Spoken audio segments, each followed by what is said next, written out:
Tu as probablement envie d'un homme qui t'apprécie à ta juste valeur, d'un homme qui reconnaisse tes forces, qui sache aussi t'aider dans tes faiblesses. Ce que tu aimerais, ce serait probablement un couple qui soit fort, qui ait toutes les chances d'aller loin, peut-être même jusqu'au bout de notre vie, ensemble, la main dans la main. Mais comme on le sait, un couple, c'est pas forcément si simple que ça. Parfois, il y a des orages, parfois il y a des tempêtes, parfois il y a des petites disputes, et il arrive qu'on se sépare. Mais à un moment donné, ton homme va revenir parce qu'il aura envie de parler ou de voir si une seconde chance est possible entre vous deux. On va voir ensemble aujourd'hui quelles sont les choses qui sont nécessaires si tu souhaites que son retour se passe dans de bonnes conditions et que tu te donnes le maximum de chances de réussir ton couple. Avant de démarrer, si vous le souhaitez, abonnez-vous à la chaîne. Il y a aussi un quiz qui s'appelle « Quelles sont mes chances de récupérer mon ex ?» qui est juste là. Et si votre cas est spécifique, contactez mon équipe. Alors, la toute première chose à faire, et tu vas me dire « Antoine, oui, mais bien sûr que c'est évident. C'est est-ce que c'est la bonne personne ?» Et là, tu dois te dire « Je ne regarderai pas cette vidéo si je ne pensais pas que c'était la bonne personne. » Le point qu'on va voir ensemble dans quelques instants risque de vous surprendre. Est-ce que c'est la bonne personne et est-ce que cette relation a des chances de pouvoir être réparée ou pas? Est-ce qu'il est très fréquent de s'attacher à une relation qui est toxique? Séparément, ça se passe bien, mais dès que vous êtes ensemble, c'est le drame. Et le drame a étonnamment quelque chose d'excitant. Quelque chose qui fait qu'on a envie d'y revenir. On a envie de résoudre les problèmes, de comprendre l'autre. Et puis, ça fait une espèce de grand 8 émotionnel. Parfois, on est très heureux quand ça se passe bien. Et puis, quand c'est le drame, on se déteste, on ne veut plus jamais se revoir. Et ça va recommencer ainsi de suite. On a vu dans d'autres vidéos tout le circuit qui s'active dans notre cerveau quand on est dans une relation toxique, qui fait qu'on y est très accroché. Donc aujourd'hui, oui, il est nécessaire de se dire, est-ce que c'est la bonne personne?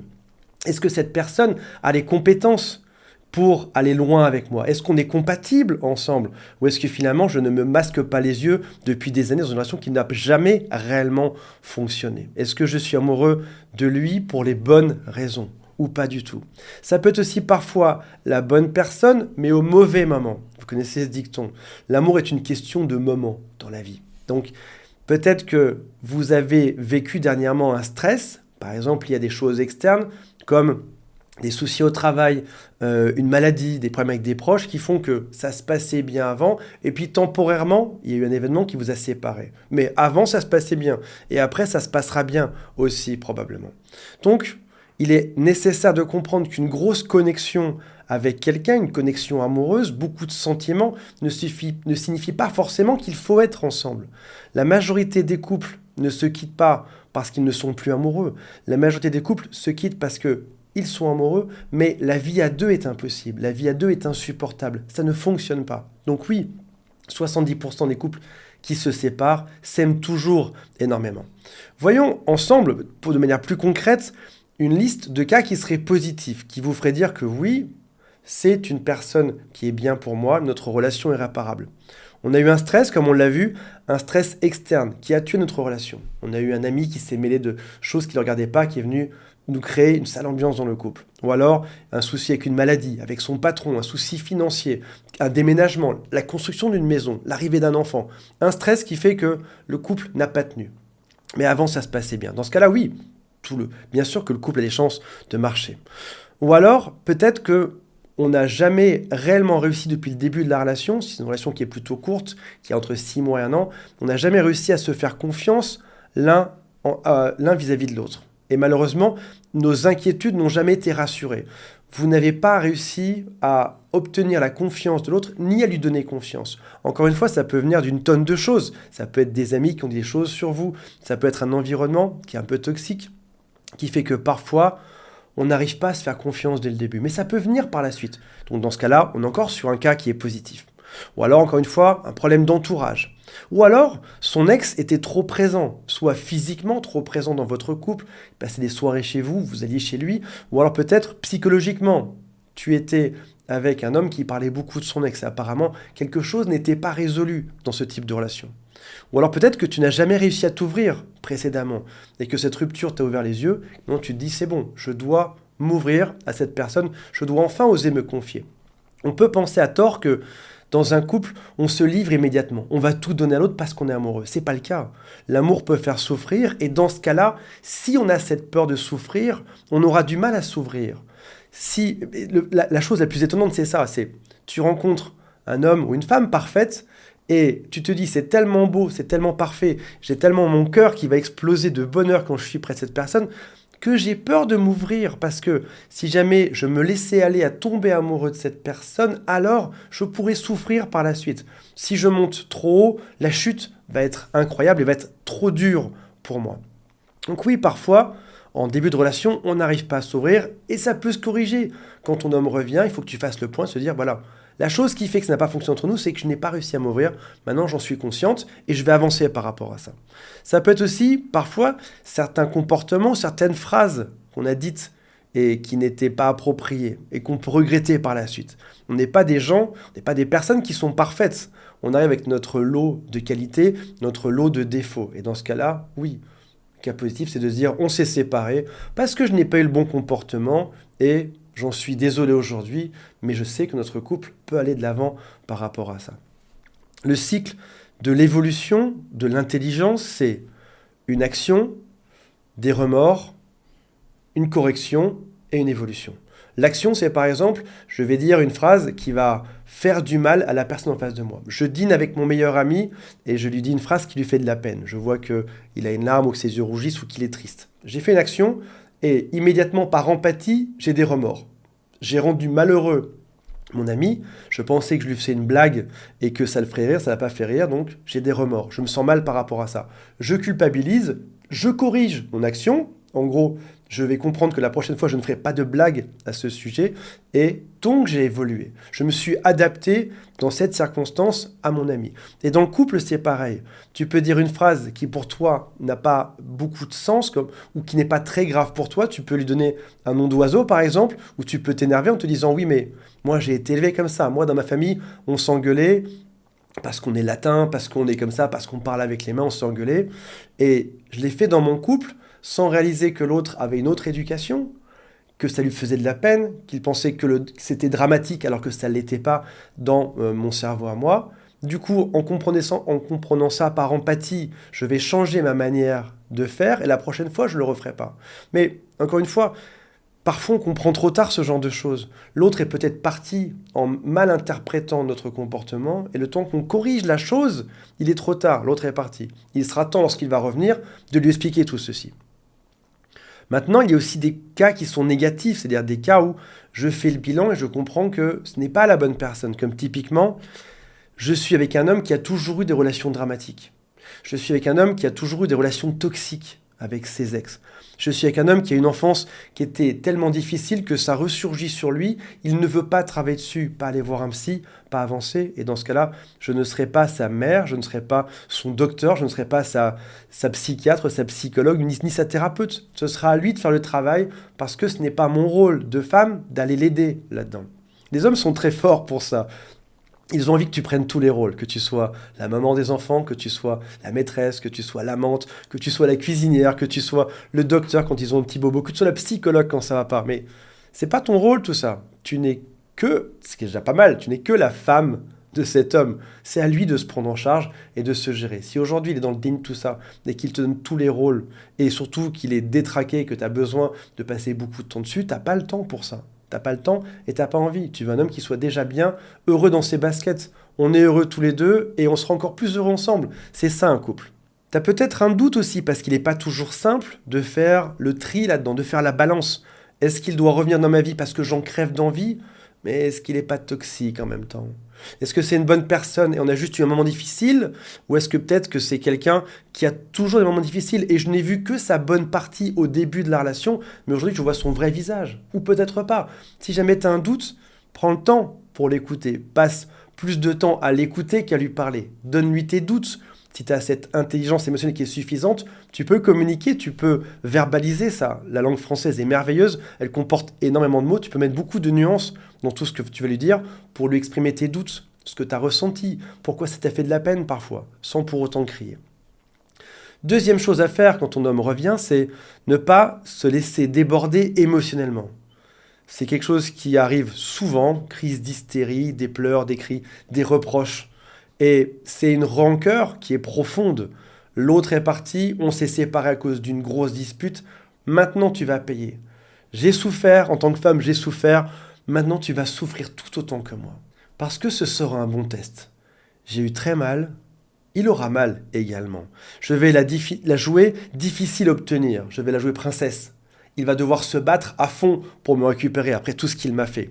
Et d'ailleurs, ce sera un test diabolique. Pour savoir s'il tient réellement à moi, je vais lui en mettre plein les dents, je vais l'insulter, je vais le rabaisser, jusqu'à ce qu'il s'excuse et qu'il me remette dans mon stade, dans mon rang de princesse aujourd'hui.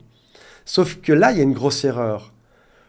Les les hommes qui sont le plus amoureux ont souvent moins de résistance à la souffrance.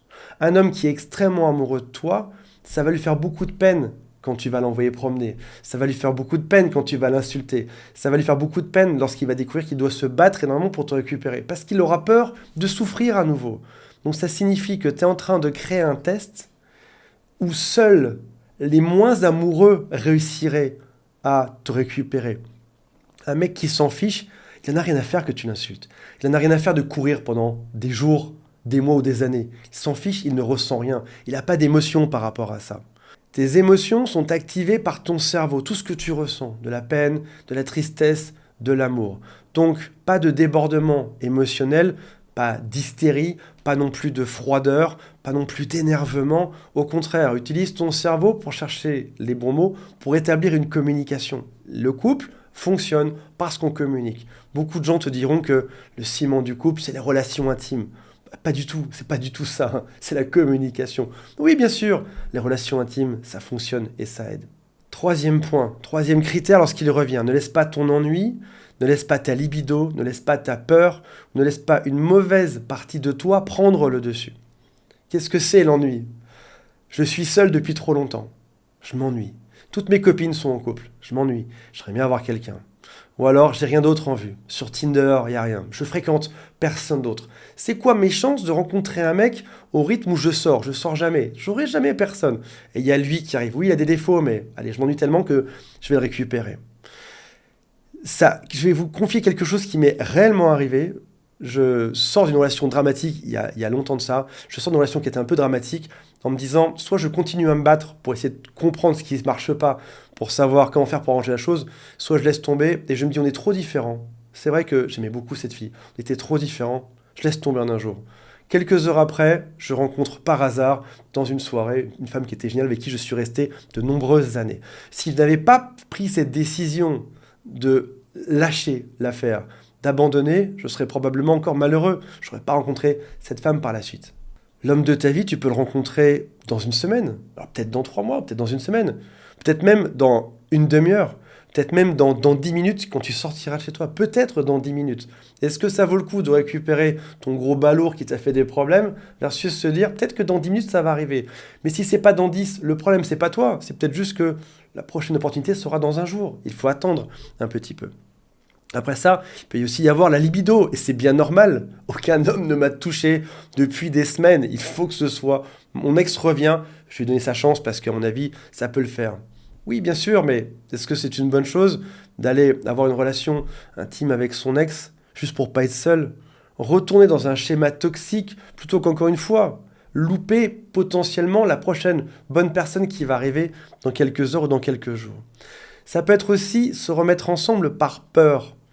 La peur de jamais retrouver personne. Ou alors la peur de souffrir si on est seul. La peur de ne pas réussir à affronter ça. Et c'est quelque chose qui est assez classique de se dire, plus jamais je retrouverai quelqu'un. Je vais rester seul toute ma vie. C'est sûr et certain. Le dernier mec bien, c'était lui. Et encore bien, il y avait beaucoup de problèmes. Donc qu'est-ce que je vais faire? De peur d'être seul, de peur de rester dans le vide, de peur aussi de me confronter à moi-même, à ma propre solitude, à mes propres démons, je préfère encore me mettre avec ce mec toxique. Il y a aussi autre chose, une autre mauvaise raison, c'est la mauvaise partie de toi. On a tous cette mauvaise partie, on en reparlera dans une autre vidéo. On a tous cette partie sombre, tout le monde. Nietzsche en parlait, la plupart des psychologues en parlent, et c'est des choses qui ne sont pas forcément louables, mais qu'on ne peut pas s'empêcher d'avoir. Comme typiquement, il représente l'homme beau que toutes mes copines m'ont envié. Alors oui, il m'a fait vivre des misères à la maison. Le sexe n'était pas si bien que ça, mais c'est réellement l'homme beau que tout le monde m'envie. Et du coup, je vais revenir avec lui. Oui, sauf que Tes copines t'envient encore, s'en fichent à peu près, elles font leur vie dans leur coin, elles s'en fichent de avec quitter. Et surtout, c'est toi qui vis là-dedans au quotidien avec quelqu'un qui est toxique. Ou alors, c'est l'homme riche que mes parents ont toujours voulu que j'ai. Ou alors, c'est un homme qui a tel type de métier, qui est avocat, comme maman a toujours voulu. Ou alors, elle représente la popularité, parce qu'elle a beaucoup d'amis, parce qu'elle a accès à certains privilèges. Ou alors, il aime le jazz, la montagne et la raclette, tout comme moi. On est tellement pareil sur ces points. C'est tellement rare de trouver quelqu'un qui aime le VTT comme moi que je vais garder cette personne. Alors oui, vous aimez le VTT 1 heure par jour, mais qu'est-ce que tu vis derrière? Est-ce que tu es vraiment épanoui ou pas? Trouve-toi peut-être plutôt un binôme qui va faire du vélo avec toi, plutôt que d'être avec quelqu'un qui va te pourrir la vie, mais qui aura un goût en commun avec toi. Après ça, il y a aussi un biais cognitif, c'est celui de l'investissement à perte. J'ai tellement investi dans cette relation que je dois y retourner. Je ne peux pas m'arrêter là. J'ai tellement donné de temps, j'ai tellement donné d'amour, j'ai tellement donné d'argent là-dedans que je ne peux pas m'arrêter à ça. Je dois continuer. On a déjà résolu quelques problèmes, je dois en finir avec ça. Oui, sauf que parfois, ça ne marche pas. Quoi que tu investisses dedans, ce ne sera jamais assez. Il y aura toujours d'autres drames. Combien de drames il faudra pour que tu dises « Ok, c'est bon, stop ». Et je sais ce que tu vas me dire. Antoine, en communication, je m'y connais, je suis une femme, je sais dévoiler mes émotions, je sais tout expliquer, j'ai tout essayé, mais ça n'a pas fonctionné. Donc lorsqu'il va revenir, je vais m'exprimer de la même manière, je vais répéter les phrases plusieurs fois en trouvant des mots similaires pour bien qu'il l'assimile, et on va voir si ça fonctionne. Il va faire des efforts. Sauf que là, il y a un problème. Parce que si jamais vous vous séparez, c'est qu'a priori, la communication n'était pas à son top. C'est ce qu'on peut dire à peu près. Il y a eu des soucis dans vos communications ensemble. Votre discussion n'était pas claire. Peut-être que toi, c'est clair dans sa tête, peut-être que lui, c'est clair dans sa tête, mais a priori, le mélange des deux ne fonctionne pas. On a 2 cas de figure. Soit c'est toi qui n'as pas été clair, c'est une possibilité, soit c'est lui qui n'a rien voulu entendre, c'est l'autre possibilité. Soit peut-être les deux, vous parlez des langages différents. Les hommes viennent de Mars, les femmes de Vénus, vous parlez de choses différentes. Donc oui, ce sont les mêmes mots français, mais vous n'arrivez pas à vous entendre. Donc maintenant, si tu veux redonner une chance à ton couple, il est temps de changer ta manière de communiquer avec lui, de prendre sur toi. Vous n'êtes que 2 là-dedans. Tu peux pas prendre sa part de communication, de réflexion. Tu peux juste prendre la tienne en place. Donc en l'occurrence, change un tout petit peu ta manière de parler. Voici un exemple. J'exprime mon ressenti quand je me dispute avec lui, quand je parle avec lui. Plutôt que de dire « tu t'es comporté comme ça, tu as mal agi, tu m'as fait honte, tu n'aurais jamais dû me rappeler ça, t'aurais jamais dû m'abandonner à la soirée un tel, t'aurais jamais dû me faire telle crise devant mes amis. » Ou tu montres du doigt. Fais l'inverse. Montre-toi. On l'a dit, tu es la seule personne qui peut changer. Et on a dit qu'il fallait que tu t'exprimes toi-même. Donc à la place, remplace les tu par je. J'ai été triste lorsque tu es parti. J'ai ressenti beaucoup de peine. Voilà comment j'ai interprété cette situation. Peut-être que je me trompe, mais voilà comment est-ce que moi je l'ai interprété cette situation. Dans cette soirée, tu as dit telle chose et moi, ça m'a fait de la peine. J'ai senti mon cœur se briser et je pensais que tu voulais me rabaisser devant mes amis. Et c'est pour ça que je suis devenu énervé par la suite. C'est pour ça que j'ai fait ça. Mais tu te montres du doigt. Ça va changer. Tu peux aussi, en plus d'exprimer ton ressenti, tu peux exprimer tes besoins, tes envies. Dire par exemple, on est très amoureux tous les deux, mais on a chacun une vision du couple qui est différente. Moi, par exemple, ce que je recherche, ce serait un homme qui passerait 5 soirs sur 7 avec moi, qui 2 soirs par semaine irait voir ses amis. Moi, je ferais pareil de mon côté. On partirait 3 fois en vacances par an dans tel type d'endroit. Et oui, tu as le droit d'être aussi spécifique que ça dans tes besoins. Heureusement que tu as des besoins. Heureusement que tu passes pas ton temps à te suradapter à l'autre. Tu as le droit de dire ce que tu veux spécifiquement. C'est pas pour autant que l'autre doit les respecter, mais en tout cas, si tu dis là où tu veux aller, tu as plus de chances d'y aller ou de réussir à atterrir à cet endroit. Si tu ne dis pas ce que tu veux, si l'autre doit le deviner, c'est probablement la pire chose dans un couple. De se dire, on se connaît depuis si longtemps que mon partenaire doit savoir exactement ce que je pense avant même de le dire. Sauf que ton partenaire n'est pas mentaliste, il n'est pas magicien. Il ne fait pas des IRM du cerveau. Il ne sait pas, probablement, 9 fois sur 10, ce qu'il y a dans ton cerveau. Donc, ne présuppose pas que ton partenaire peut lire dans tes pensées. Dis-toi plutôt, au contraire, je vais m'arranger pour être très explicite, voire même trop explicite, plusieurs fois par jour. Je vais lui dire des choses qui sont évidentes dans ma tête, mais que lui ne sait peut-être pas. Tu sais ce qui va se passer, il va applaudir pour te remercier. Tu lui as enfin dit quels étaient tes besoins, ce que tu voulais faire sur Terre, ce que tu ne voulais pas faire sur Terre, sans qu'il ait besoin de le deviner. Les hommes sont des gentils labradors, souvent très fidèles et très gentils. Tu leur donnes un peu de relation intime, un peu à manger, ça leur suffit souvent. Un homme, c'est super simple à comprendre. Mais il y a une chose qu'il ne sait pas faire. Il ne sait pas lire dans ton cerveau. Donne-lui ton ressenti, tes besoins, sans l'accuser, sans l'énerver, sans l'agacer. Et tu sais quoi? Ça risque de très bien se passer dans votre couple. 5e point à respecter. Ne laisse pas entrer dans ta vie un homme qui te cause des problèmes. Ton ex revient, tu dis que ça peut s'arranger, mais si tu réfléchis bien, ça a toujours été des drames, des problèmes. Bloque son numéro. Si jamais tu laisses une porte ouverte à un ex qui est toxique de revenir dans ta vie, il te créera des problèmes. Il va trouver tous les passages pour revenir vers toi et pour te faire craquer. Si ce que tu veux, c'est une vie qui est stable, sans aucun drame, arrange-toi pour bloquer les personnes, que ce soit ton ex, que ce soit des amis aussi. Bloque tous ceux qui te créent des drames et tu auras une vie qui sera très heureuse par la suite. 6e point, qui est très important, ne laisse pas un entourage dicter tes choix. Un entourage peut être à l'origine de beaucoup de problèmes dans le couple. Un entourage peut te forcer à revenir avec quelqu'un en te disant « mais il est tellement chouette cet homme, remets-toi avec lui, il est parfait, il est beau, etc. » Alors que tu n'as pas forcément envie. L'entourage peut aussi défaire ton couple. Quitte-le, c'est un pervers narcissique, c'est une personne manipulatrice, etc. Ne laisse personne dicter tes choix. Et là, tu vas me dire, Antoine, c'est ma meilleure amie, elle ne peut pas me vouloir du mal. On en reparle dans un instant. Même si c'est tes meilleurs amis, est-ce qu'il n'y a pas un peu de jalousie au fond de tout ça? Tu es en couple et elle est célibataire. Elle aimerait bien retrouver sa pote célibataire parce que vous sortiriez plus souvent ensemble. Ou alors, elle va projeter ses propres problèmes et ses propres solutions sur toi. J'ai vécu ça avec mon ex, méfie-toi, comporte-toi comme ça avec lui. Oui, sauf que tu as une expérience de 2 mecs dans toute ta vie, qu'est-ce que tu me donnes comme information? Qu'est-ce que tu as comme recul par rapport à ça pour venir me donner des conseils? Ça peut être aussi une analyse qui est un peu hâtive, ou alors un reflet de tes propres peurs. Les conseils de tes amis sont souvent ton miroir. Si jamais tu es triste avec quelqu'un, ils vont te dire « quitte-le ». Si jamais tu es heureux avec quelqu'un, si jamais tu dis que tu es heureux avec quelqu'un, ils vont te dire « reste avec cette personne ». Sauf que là, il se passe quelque chose d'intéressant. On ne dit souvent que le négatif quand on est face à un ami. Quand ça se passe bien, on ne le dit pas en général. Regarde la prochaine soirée que tu fais. Regarde de quoi parlent les gens. Les gens parlent de leurs problèmes. Personne n'arrive, c'est très français, personne n'arrive en te disant « mais je suis tellement heureux aujourd'hui. Mon mari a fait ça, ma femme a fait ça, mon patron a fait ça. » Personne ne dit ça.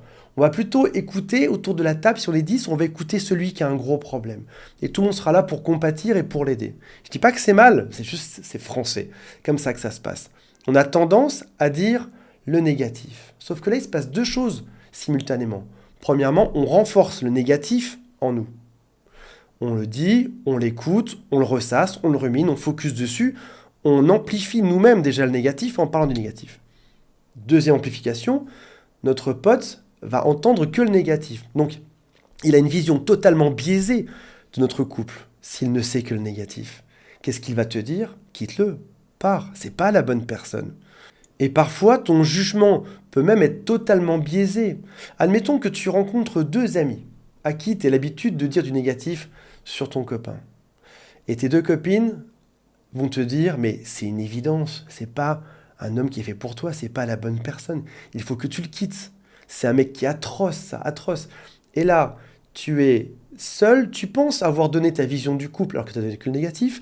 Tes 2 amis en face vont amplifier la chose encore plus toutes les 2. À 3, ça va faire une espèce de grande spirale. Vous allez arriver dans des théories qui ne touchent plus le sol, qui n'ont plus rien de réel, dans une réalité alternative. C'est-à-dire que ton couple va être réécrit par ces 2 scénaristes qui sont tes 2 meilleurs amis pour arriver sur quelque chose d'autre. Et tu vas rentrer à la maison le soir en disant « mais t'es vraiment un monstre !» Et là, cette petite dispute de ce matin, amplifiée par les 2 meilleures copines, va devenir « tu es vraiment un monstre, qu'est-ce que je fais avec un mec comme toi ?» Parce que ton jugement est biaisé. Tu es seul face à 2 personnes qui te disent autre chose que ce que tu pensais. Et par une règle de la majorité, ces 2 personnes en face de toi vont gagner parce qu'elles sont plus nombreuses que toi. 2 personnes te disent « attention, c'est un monstre », tu vas te dire En fait, c'est vrai, je l'avais même pas vu. Je l'avais pas réalisé et vous êtes deux à me le dire, donc je dois le quitter. Voilà mes amis, j'espère que ça vous a intéressé. Laissez-moi un commentaire en dessous, je rappelle qu'il y a le quiz qui s'appelle Quelles sont les chances de récupérer mon ex, qui est juste ici. Salut à tous, bye.